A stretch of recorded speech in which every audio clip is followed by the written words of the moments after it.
3. The Trinity, July the 27th, 1954. Good morning, friends. On the Indian reservation where I spent 8.5 years before coming to Santa Cruz, there was an elderly Indian whose life and experience was limited to that area. As a result, the only trees he knew were the balsam pines, juniper, cedar, cottonwood, willow, aspen, and the like. Trees of the area, none of them big trees.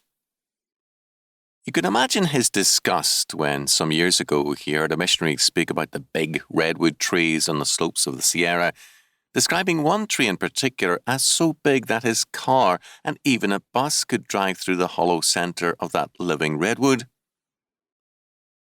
The old Indian got up and left immediately, remarking of the missionary, "That man is the biggest liar I have ever seen." Now, before we laugh at that old man, it would be best for us to remember our own tendency to doubt what is beyond our experience.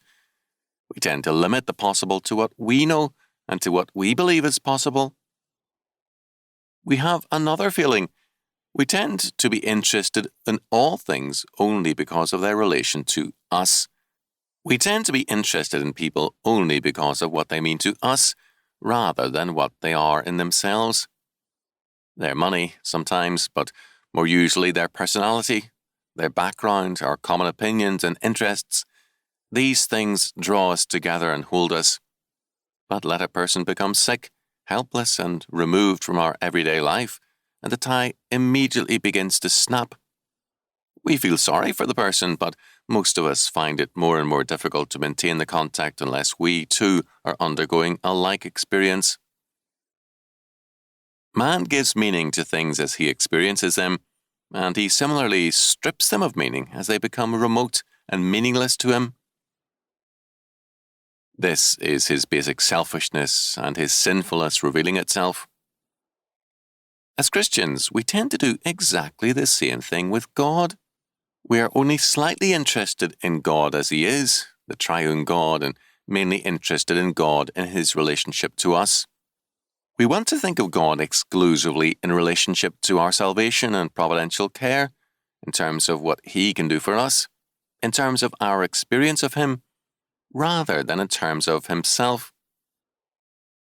It is easy to interest people in such a subject as what God can do for you, or how to gain happiness by faith. But to talk about the Trinity is remote and meaningless to them.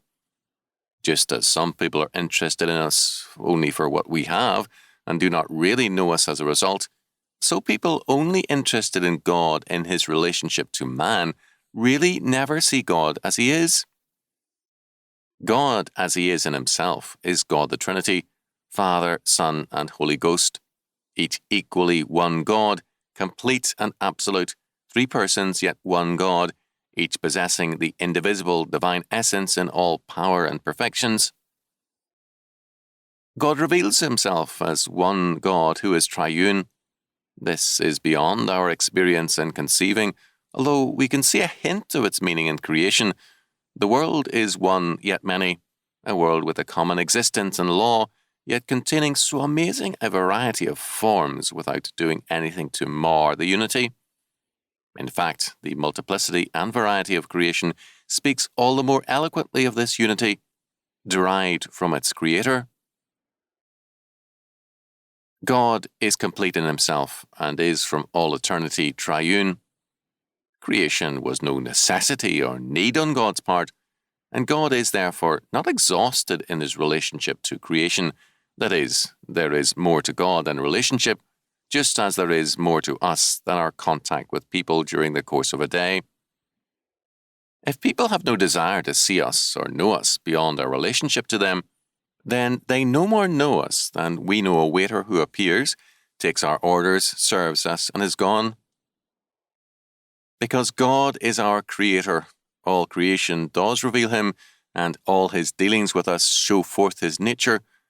But God himself, who in his triunity is beyond our conceiving, is in his being beyond our experience. Because he is creator, all things have meaning and are understandable only in terms of himself, and he is more than we can fathom or comprehend. What does this all mean? Simply this. To worship God, we must worship him as God the Trinity. We must see him not merely in what he does for us, but as God himself, Father, Son, and Holy Ghost, thrice Holy Trinity, whom to worship alone is true worship. To glory in the Lord cannot mean to glory in what he does for us, for then what we worship is ourselves and our gratification, our satisfaction. To glory in the Lord means to glory in this, that he is the Lord, the alone fountain of all being, to whom, through whom, and to whom are all things. Westminster Confession of Faith, chapter 2.2. Thou art worthy, O Lord, to receive glory and honour and power, for thou hast created all things, and for thy pleasure they are and were created. Revelation 4:11. The Most High ruleth in the kingdom of men, and giveth it to whomsoever he will, and all the inhabitants of the earth are reputed as nothing, and he doeth according to his will in the army of heaven and among the inhabitants of the earth, and none can stay his hand or say unto him, What doest thou? Daniel 4:25 and 35. Neither is there any creature that is not manifest in his sight, but all things are naked and opened unto the eyes of him with whom we have to do. Hebrews 4:13.